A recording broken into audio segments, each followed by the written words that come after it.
Revelation 4551. From the 28th of January 1949. Question why? Anthroposophist Cologne. Fall of the angels. Sin.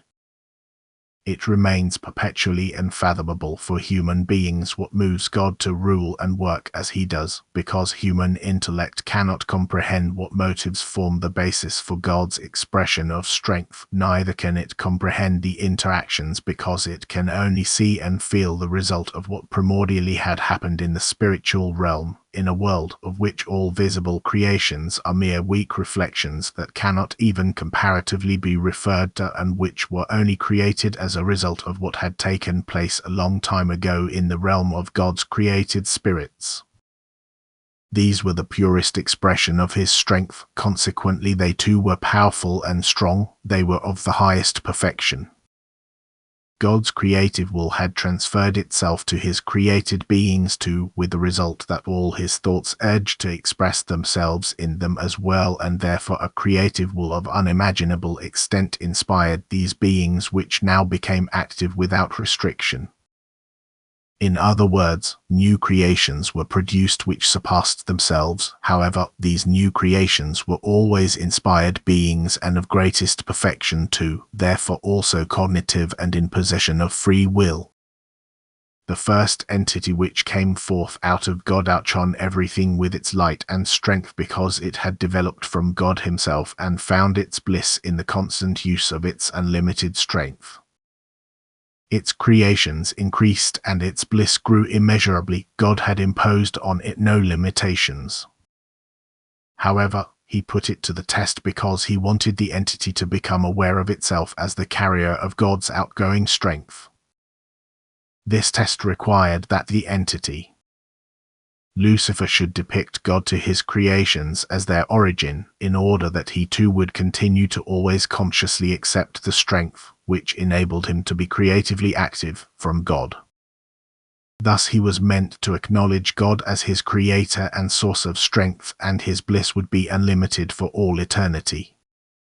He was not put to the test merely for the sake of this acknowledgement, but he was expected to make a decision of his own free will that was intended to elevate him from the perfectly created being to a perfect being of his own volition, so that he too could use his power and strength as a truly divine being within the will of God.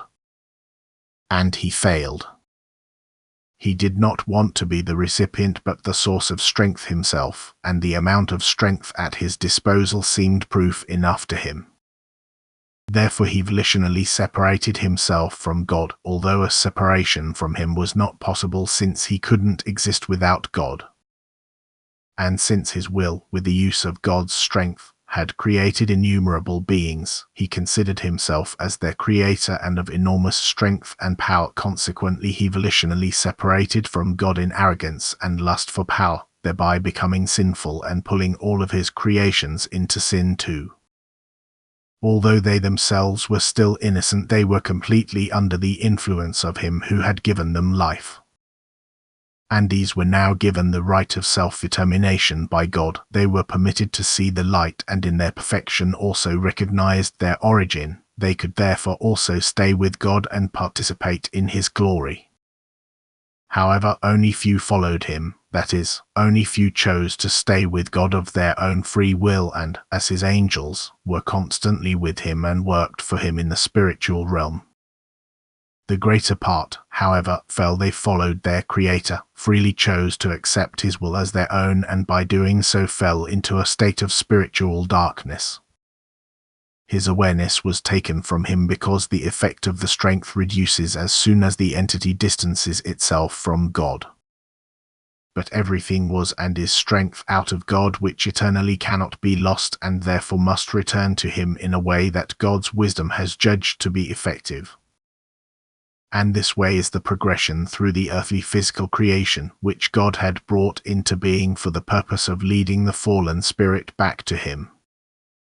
The spirit moves through this creation with a bound will, that is, in a state of compulsion on the slow path of upward development until it reaches the stage when its free will is returned to it and it is once again confronted with the decision to choose the power it wants to adhere to.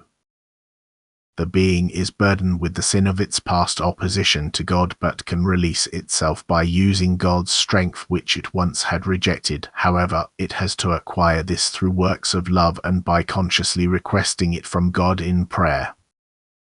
It has to use its free will during its earthly life in the right manner. It has to turn towards God again and acknowledge Him as eternal Father and Creator.